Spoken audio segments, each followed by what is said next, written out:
Olá, seja bem-vindo ao nosso estudo da semana dos nossos grupos da cidade. Nós aqui temos no coração viver a vida de Deus e sempre lutar pela vida. Por isso estamos tendo palavras, estamos tendo estudos que falam sobre isso, sempre pela vida. E hoje o nosso estudo nos convida a estarmos juntos contra a eutanásia. Gênesis 2:7 nos diz assim: Então o Senhor formou o homem do pó da terra e soprou em suas narinas o fôlego de vida, e o homem se tornou um ser vivente. O primeiro passo na vida de um cristão é entender isso, entender que somos filhos de Deus, vivemos nessa terra, somos seres viventes e dependentes desse Pai Criador. Então, nossa vida não nos pertence, nós pertencemos a Jesus e tudo é para Ele. Ele nos criou, Deus nos criou para vivermos e sermos cuidados por Ele.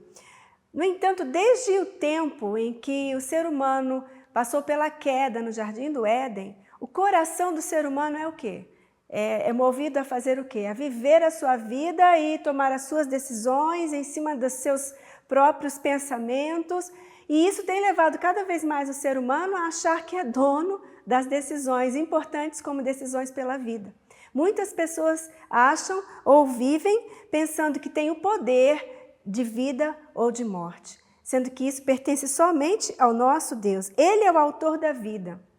Foi por meio do fôlego que Ele soprou em nós, a humanidade, é que nós recebemos, através do mover do Espírito Santo, a vida e estabelecimento em nós dessa vida proativa, dessa vida que pode sim passar por situações, por tribulações, mas segurar nas mãos de um Pai cuidador e vencer todas as coisas. Porque Ele não só criou, mas Ele sustenta todas as coisas. Assim nós cremos e assim nós temos visto também. Pois Hebreus 2, verso 10, a parte A diz assim: Pois Deus que cria e sustenta todas as coisas. Ele é a fonte da vida e Ele tem o poder sobre o nascer e sobre o morrer. Olha o que diz 1 Samuel 2,6. O Senhor dá a morte e a vida, faz descer a habitação dos mortos e de lá voltar. O que fazer então quando a gente percebe uma agressão contra a vida ou contra o sentido da vida? No estudo de hoje, como já falei, estaremos abordando o assunto juntos contra a eutanásia. Juntos num só coração, pela vida, pela existência, por passar por dificuldades, mas vencer, confiados de que Deus está conosco. A palavra de Deus, ela nos mostra o quanto Ele preza pela vida. Então eu te convido a passar, a estudar esse tema sempre com o coração de um cristão que crê na palavra de Deus, e essa palavra, fonte da verdade, fonte da fé, do certo e do errado, nos diz: lutem pela vida.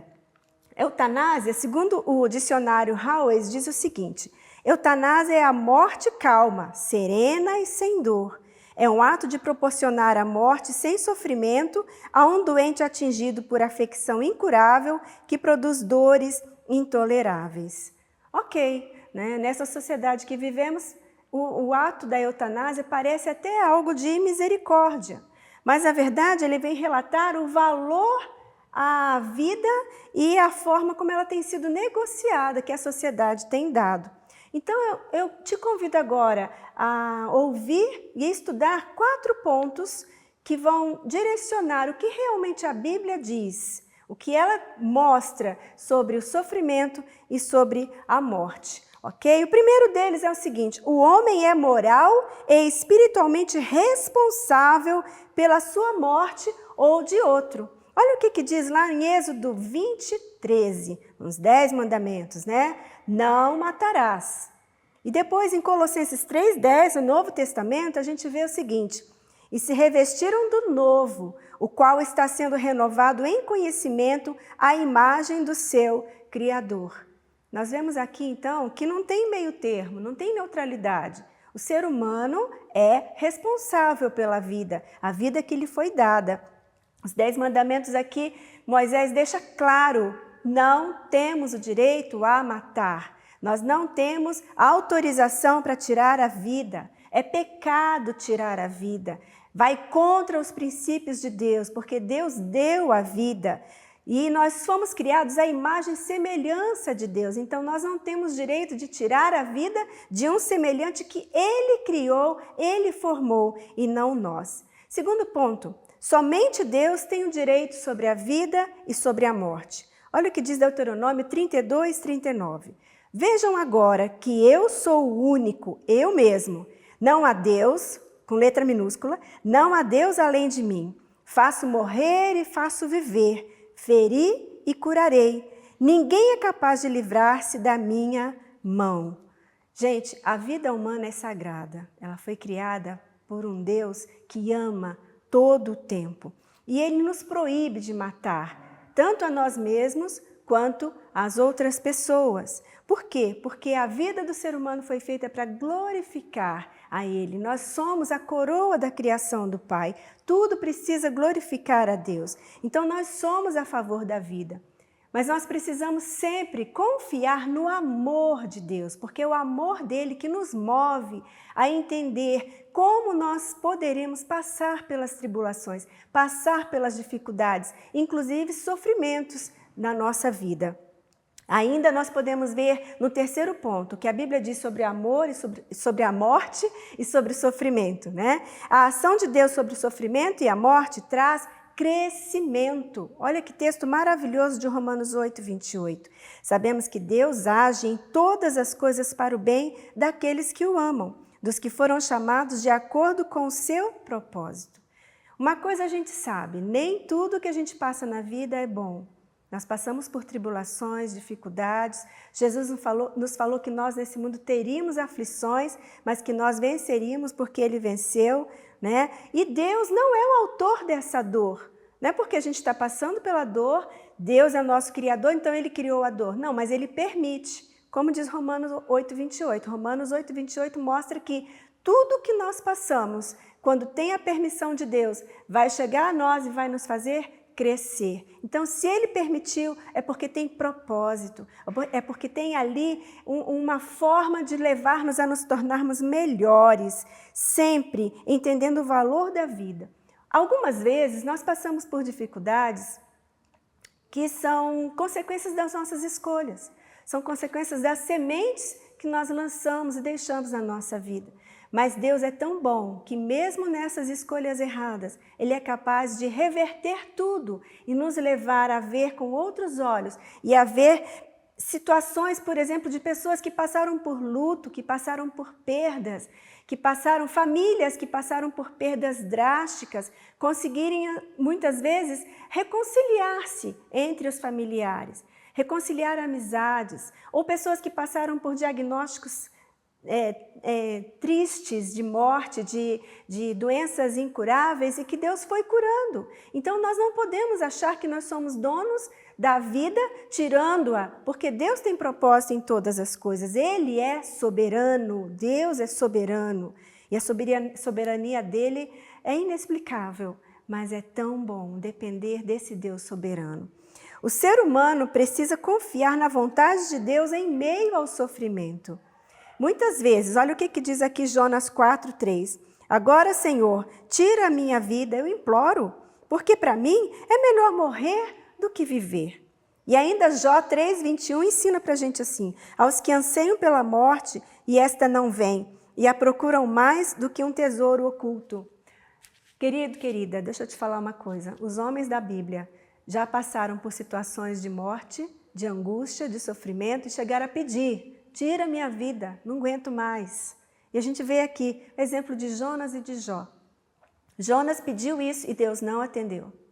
Jó pediu isso e Deus não atendeu. E Jonas precisou passar por um momento de ensinamento e entender o que Deus estava tratando na vida dele. E Jó também passou por lutas, perdas, sofrimento, acusação, pediu a morte e Deus não deu. Mas ele pôde ressignificar tudo aquilo e se aproximar ainda mais de Deus e dizer, hoje eu conheço Deus de uma forma diferente. Então não tenha medo e saiba, Deus está agindo em nosso favor. Em nosso favor, Ele está cuidando de todas as coisas. E para encerrar, nós vamos também trazer o exemplo aqui do nosso Jesus, que no Getsêmani sofreu, passou por angústias, por tremendo sofrimento, tremenda sensação ruim em seu corpo, a ponto de suar sangue, porque ele sabia por onde ele teria que trilhar. E ele chegou a dizer, Lucas 22, 42, Pai, se queres, afasta de mim esse cálice, contudo, não seja feita a minha vontade, mas a tua. Ele sabia que era necessário passar por todas as lutas que ele passou. E ele sabia da necessidade da entrega que ele precisaria fazer ali por mim e por você. E ele não deixou de fazer isso. Jesus bradou em alta voz, Pai, nas tuas mãos entrego o meu espírito. E tendo dito isto, expirou. Lucas 23, 46. Ele passou pela morte, confiadamente nas mãos do Pai. É importante nós sempre revelarmos Deus na vida e também na morte. Então que nós possamos entender que mesmo em qualquer circunstância que nós venhamos a viver, vamos lutar e vamos declarar vida, lutar pela vida, defender a vida. Deus é soberano, Ele tem propósitos, se Ele permitiu, Ele vai dar forças, se Ele permitiu, Ele vai nos fazer crescer, porque Ele nos ama. E eu quero também agora deixar para você uma reflexão, uma pergunta para reflexão. Você entende o valor da sua vida e da vida dos outros? Para que viver? Olha que pergunta especial fazermos. Por que estou vivendo? E ainda, quando a gente for orar, lembre nessa semana de orar pedindo a Deus que te revele então. Para que viver? Qual o seu propósito? Que Ele te ajude a encontrar o chamado que Ele tem para você no reino dEle aqui na terra. E outra coisa que nós fazemos aqui na igreja, nós não temos atividades, palavras que são simplesmente palavras, mas nós temos situações para aplicar. Então eu quero te convidar a fazer essa aplicação essa semana. Visitar alguém que você sabe que está doente ou que recebeu algum diagnóstico e levar a essa pessoa paz, levar a essa pessoa a presença de Deus, o aconchego da palavra de Deus para a vida dele e dela. E ainda, olha, você tem a indicação de ler um livro que pode te ajudar a encontrar esse propósito, que é o livro Uma Vida com Propósito, do pastor Rick Warren. Que Deus te abençoe. Você está vendo aí no vídeo agora o site, o convite, para que você possa procurar um GDC se você ainda não tem, e continuar sendo abençoado e continuar de mãos dadas com esse Deus vivo. Deus te abençoe. Um grande abraço.